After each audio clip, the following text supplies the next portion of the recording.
ఎవరైనా ఇంటికి కోడల్ని తెచ్చుకుంటారు, కానీ మీరేమో ఒక పెద్ద కొరివినే తెచ్చిపెట్టుకున్నారు. అది ఊరుకుంటుందా? మొత్తం కొంపనే తగలబెట్టేసింది.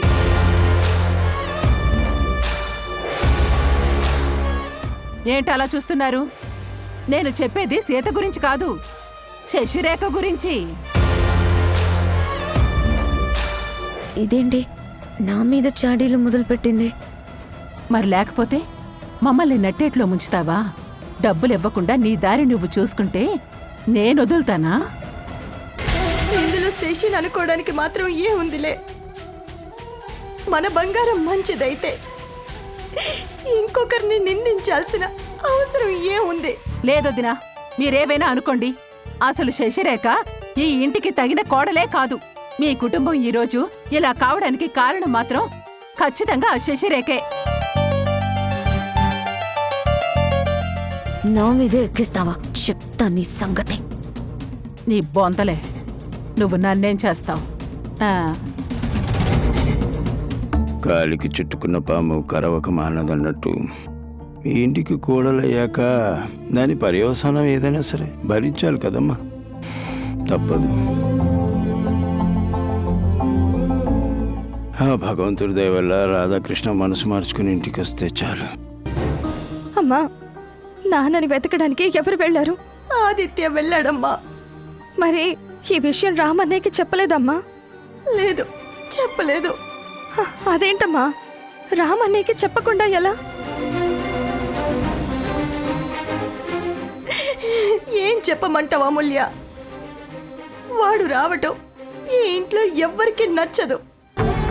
అసలు వాడితో నేను మాట్లాడటమే మీ బాలు అన్నయ్యకి ఇష్టం లేదు. ఇప్పుడు విషయం తెలిస్తే రాము ఆగడు, ఎక్కడున్నా పరిగెత్తుకుంటూ వస్తాడు. వాడు వచ్చాడు అంటే ఈ ఇంట్లో పెద్ద యుద్ధమే మొదలవుతుంది.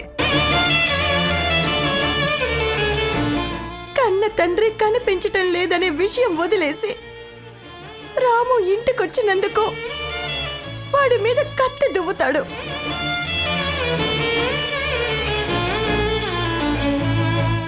ఒకవైపు తండ్రి కనిపించటం లేదనే బాధ, మరోవైపు నా కన్నీళ్ళు, ఇంకోవైపు వాణ్ణనే మాటలు, అవమానాలు. ఎందుకమ్మా ఇలాంటి సమయంలో ఈ విషయం వాడికి చెప్పకపోవటమే మంచిది. అందుకే మీ అన్నయ్య చిన్నన్నయ్యకి కబురు చేసి పిలిపించాను. నిజమేనమ్మా, కొంతమంది మనుషులకి వాళ్ళ స్వార్థాలే తప్ప ఎదుటి వాళ్ళ బాధలు అర్థం కావు. ఇలాంటి రాక్షసుల మధ్యలోకి పెద్దన్నయ్య రాకపోవడమే మంచిదమ్మా.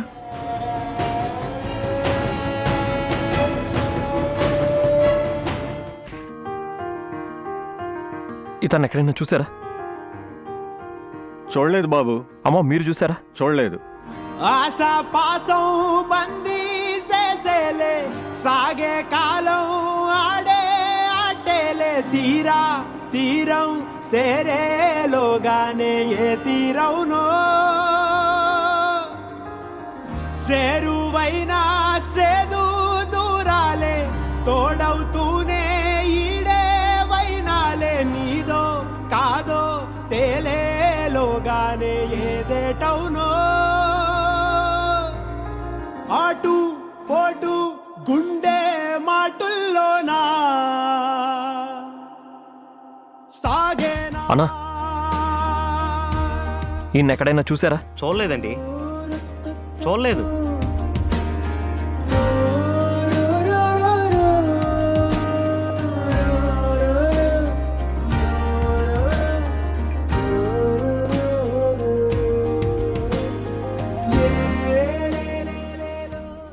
ఆదిత్య, అంకిల్ వాళ్ళ ఫ్రెండ్స్ కానీ మీ రిలేషన్ కానీ ఇంకా ఎవరైనా ఉన్నారా? ఒకసారి వాళ్ళకి కాల్ చేసి కనుక్కుంటే బాగుంటుందేమో. లేదు శైలు, నాన్నలా ఎవరింటికి వెళ్లే మనిషి కాదు. పోనీ మీ రామన్నయ్య దగ్గరికి వెళ్ళారేమో. నువ్వు అన్నది నిజమే శైలు. నాన్నకు అన్నయ్య అంటే చాలా ఇష్టం. ఒకవేళ అక్కడే ఉన్నారేమో. అయితే ఇంకెందుకు ఆలస్యం, ఫోన్ చేయ ఆదిత్య. ఒకవేళ అక్కడే ఉండుంటే టెన్షన్ ఉండదు కదా. సరే, ఇప్పుడే చేస్తాను.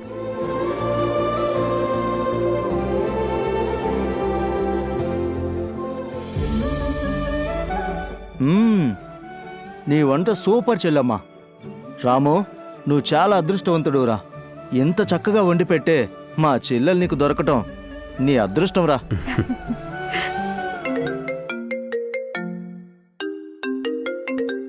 ఫోన్ ఎవరో చూడు. ముందు మీరు భోజనం చేయండి, తర్వాత మాట్లాడొచ్చు. లే సీత, బిజినెస్ అంటే మనం 24/7 అందుబాటులో ఉండాలి. ఆ ఫోన్ చూడు.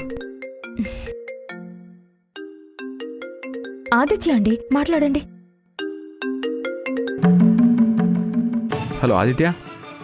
అన్నయ్య, నాన్నేమన్నా అక్కడికి వచ్చారా? ఏంట్రా ఏమంటున్నావు? నాన్న ఇక్కడికి రావడం ఏంటి? ఓ, అయితే నాన్న అక్కడికి రాలేదా అన్నయ్య? ఏంట్రా అసలు నువ్వేం మాట్లాడుతున్నావో నాకు అర్థం కావట్లేదురా. ఏం జరిగిందో సరిగ్గా చెప్పు. అన్నయ్య, అది నాన్న కనిపించడం లేదన్నయ్య.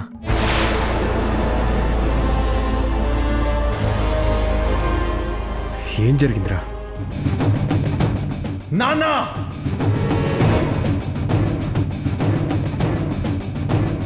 లోపలికి వెళ్ళో.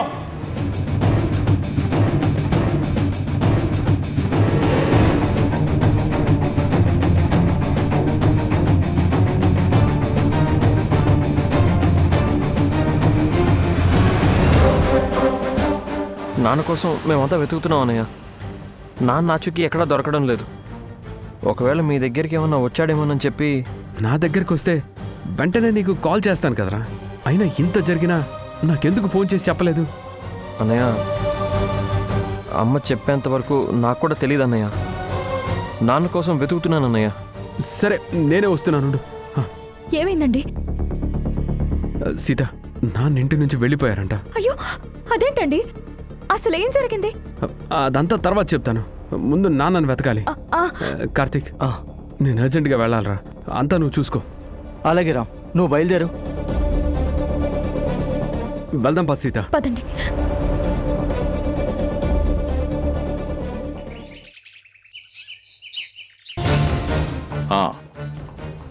డాడ్, డాడ్, మళ్ళీ చేస్తాను. ఏంటమ్మా? ఆ చెత్త మొహంది సరోజ అక్కడ ఏం చేస్తుందో చూడండి డాడ్. ఇక్కడికి ఎందుకు వచ్చింది అసలు? ఎందుకేముంది, ఎక్కడ 4 రూపాయలు వస్తాయి అంటే అక్కడ వాలిపోతారు కదా. మా మామగారు కనిపించట్లేదు కదా, మెల్లగా అమూల్యని వెంటేసుకొని వచ్చేసింది. సైలెంట్గా ఊరుకుందా అంటే లేదు, నా మీద నోటికొచ్చినట్టు మా అత్తయ్య దగ్గర వాగుతుంది డాడ్. ఏమంటుంది? ఏముంది, నేను ఈ ఇంటికి తగిన కోడల్ని కాదట, నా వల్లే బాలు చెడిపోయాడంట, నోటికి ఏదొస్తే అది వాగుతుంది. ముందు అర్జెంటుగా దాన్ని ఇక్కడి నుంచి పంపించేయాలి డాడ్. అది ఇక్కడ ఉందంటే ఇంకా ఏదో ఒకటి సృష్టిస్తూనే ఉంటుంది. అలాగేనమ్మా, ఇప్పుడే దాన్ని బయటికి పంపించేస్తాను.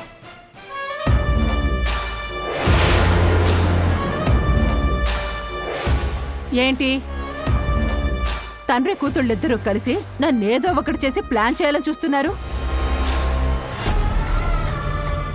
నన్ను ఇక్కడి నుంచి పంపించేద్దామనా? అది మీ వల్ల కాదులే. అసలు నువ్వు ఇక్కడికి ఎందుకు వచ్చావు? వచ్చావే అనుకో, నోరు మూసుకొని సైలెంట్ గా ఉండకుండా ఎందుకు నా కూతురు గురించి పిచ్చి పిచ్చిగా వాగుతున్నావు? వాళ్ళెలా ఉంది? అదే మాట నేనడిగాననుకో, లెక్క వేరేలా ఉంటుంది. మీ వాళ్ళెలా ఉంది? ఏంటే దగ్గర రెచ్చిపోతున్నావు? నా మీద మా అత్తయ్యకి ఏదేదో నూరిపోస్తున్నావేంటి? నూరిపోయడమేంటి? ఉన్నదే కదా చెప్పాను. నిజంగా నువ్వు ఈ ఇంటికి తగ్గ కోడలివి కాదు. నీ వల్లే ఈ ఇంటికి ఇన్ని కష్టాలు. ఇందులో అబద్ధమేముంది చెప్పు? చూడు, ఎక్కువ వాగుతున్నావు. మర్యాదగా నువ్వు అమూల్యం తీసుకొని వెళ్ళు, లేదంటే లేదంటే ఏం చేస్తావు? నువ్వు ఎప్పుడైతే మాకు డబ్బులు ఇవ్వడం మానేశావో అప్పుడే మా మీద అజమాయిషీ చేసే అవకాశం పోగొట్టుకున్నావు. అప్పుడు నీకు అవకాశం వచ్చింది, ఆడుకున్నావు. ఇప్పుడు నాకు అవకాశం వచ్చింది, ఆడుకుంటాను. ఏం చేస్తావు? ఏం చేస్తావా? ఇంకో 4 కల్పించి చెప్తావు, అంతేగా? పోయి చెప్పుకోబా. ఆల్రెడీ మేమేంటో ఆ రాణికి బాగా తెలుసు. ఇప్పుడు కొత్తగా చెప్పినా మాకు పోయేదేం లేదు, నీకు వచ్చేదేమీ లేదు. పోయి చెప్పకబా. ఎస్, పోయి చెప్పుకో. అయినా మా గురించి వాళ్ళకి తెలియకపోతే కదా నువ్వు చెప్పాలి. చెప్పుకోపో. ఆరే, మీరిద్దరూ బాగా తెగించేశారు. ఇక మిమ్మల్ని నేను చేయగలిగిందే ఉంది? ఛ, ఏమీ లేదు.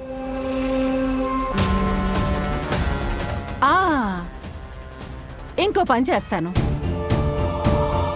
ఆ రాధాకృష్ణ కనిపించడం లేదు కదా, దానికి కారణం నువ్వేనని ఇంట్లో అందరూ బాగా నమ్ముతున్నారు.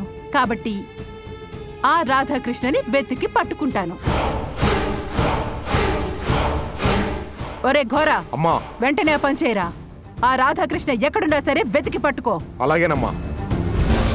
పట్టుకొని పీక కోసి చంపేరా.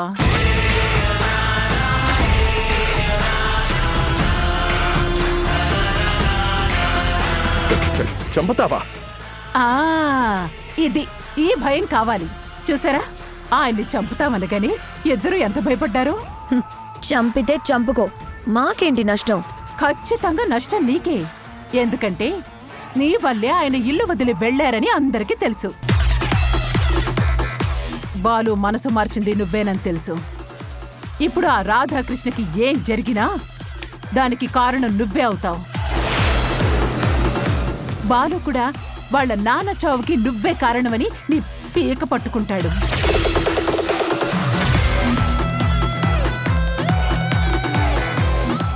ఆదిత్య గడికి అసలే ముక్కు మీద కోపం.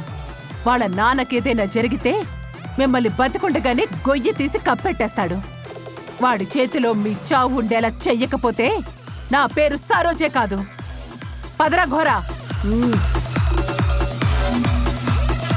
డాడ్, ఆ సరోజ అన్నంత పని చేస్తుందేమో డాడ్. నిజంగా మా మామగారికి ఏదైనా జరిగితే ఆదిత్యగాడు మనల్ని బ్రతకనివ్వడు. బాలు కూడా రివర్స్ అయ్యే ప్రమాదం ఉంది డాడ్. ముందు ఆయన ఎక్కడికి వెళ్ళాడో తెలుసుకోండి ప్లీజ్. అలాగే అమ్మా, వెతుకుతాను. ఆ సరోజ కంటే ముందు మనకే దొరకాలి డాడ్. అలాగేనమ్మా, మనుషుల్ని పెడతాను.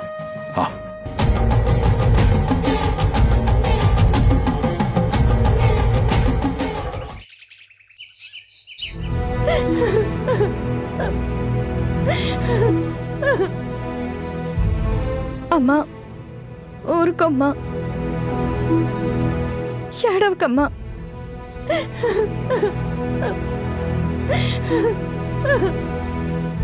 అమ్మ రాణి, లేమ్మా. ఉదయం నుంచి పచ్చి మంచినీళ్ళు కూడా ముట్టలేదు. ఇలాగైతే ఎలాగమ్మా? రాధాకృష్ణకి ఏం కాదు తల్లి. నువ్వు కాస్త ఇంగిలిపడదు రామ్మా. లే.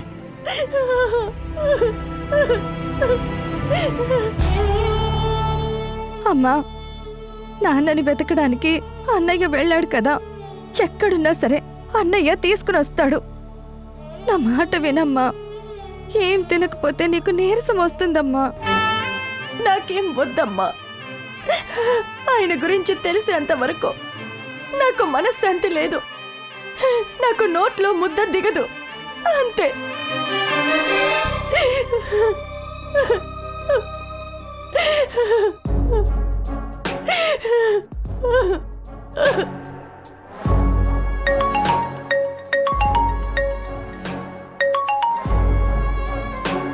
హలో అమ్ము.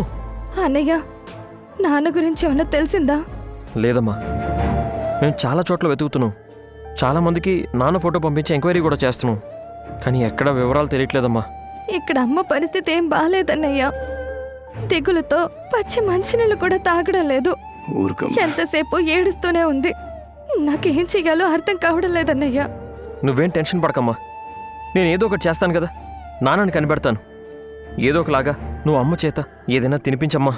అలాగే అన్నయ్య.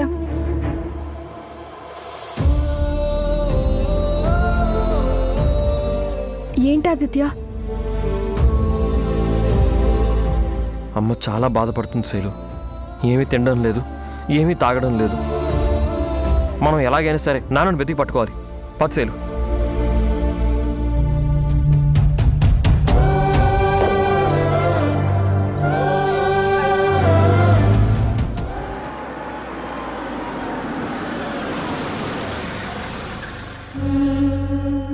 అదిగో రామన్నయ్య వచ్చినట్టున్నాడు.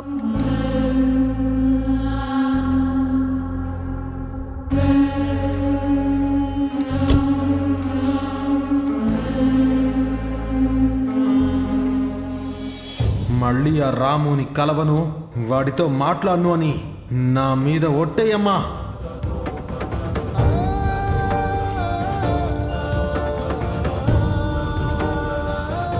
అమ్మా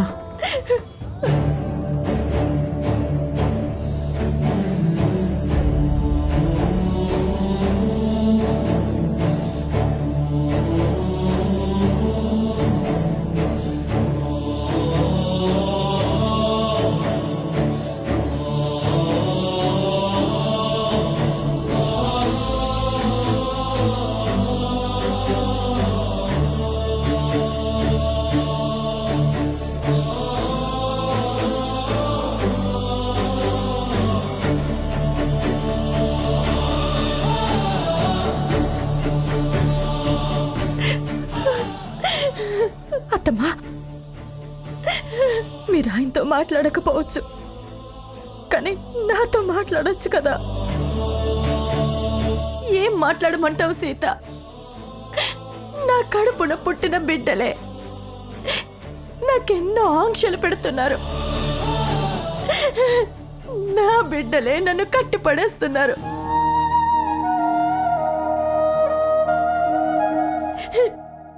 చివరికి నా భర్తని నాకు కాకుండా చేశారు. చూసావు కదరా, ఉదయం నుంచి ఇలాగే ఏడుస్తూ ఉంది. ఏం తినలేదు, తాగలేదు, నీరసించిపోతున్నా ఏడుస్తూనే ఉంది. అన్నయ్య, నాన్నెందుకు అలా వెళ్ళిపోయారో నీకు తెలుసా? నాకంతా తెలుసమ్మా, కానీ నాన్న ఎప్పుడూ అలా చేసే మనిషి కాదు. ఎంత కోపం ఉన్నా, ఎంత బాధున్నా మనకు దూరం కాడు.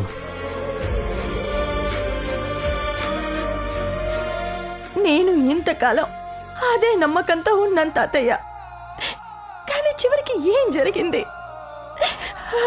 ఆయన మనసుకి ఎంత బాధ కలిగితే ఇలాంటి నిర్ణయం తీసుకొని ఉంటారు.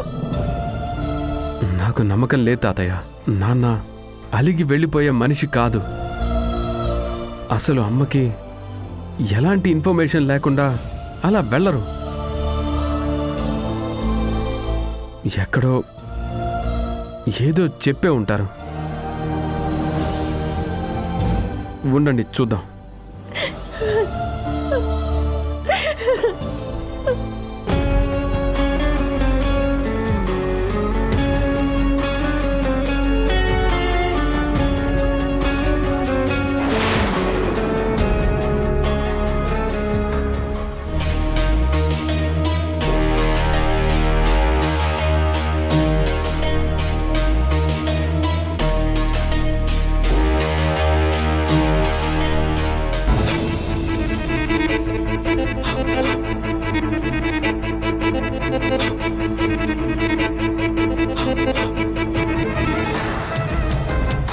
ఇదిగో చూడండి, నాన్న రాసిన లెటర్ దొరికింది. ఏం రాసిందిరా, చదువు. రాణి, ఈ లెటర్ రాసి వెళ్తున్నందుకు నన్ను క్షమించు. రాత్రి జరిగిన సంఘటన నా మనసుని కలిచివేసింది.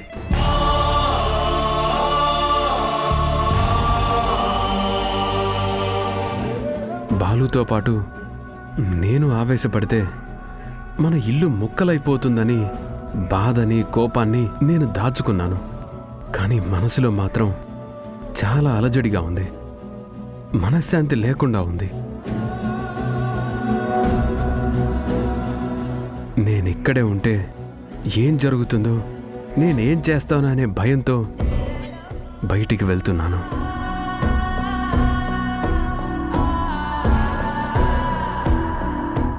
కొద్ది రోజులు మనశ్శాంతి కోసం బయట తిరిగి వస్తాను. ఇది అలిగి వెళ్ళడము, మనసు విరిగి వెళ్ళిపోవడమో కాదు.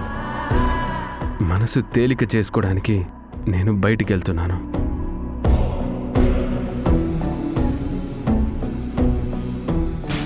నేను ఖచ్చితంగా తిరిగి వస్తాను. రాణి, ఈ విషయం నేను నీకు చెప్పే వెళ్ళొచ్చు, కానీ చెప్తే నువ్వెక్కడ ఆవేశపడతావోనని నేను చెప్పకుండా వెళ్తున్నాను.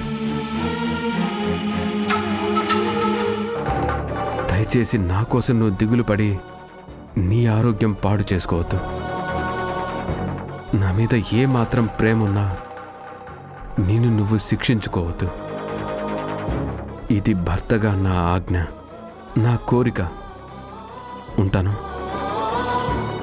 త్వరలో తిరిగి వస్తాను. రాధాకృష్ణ.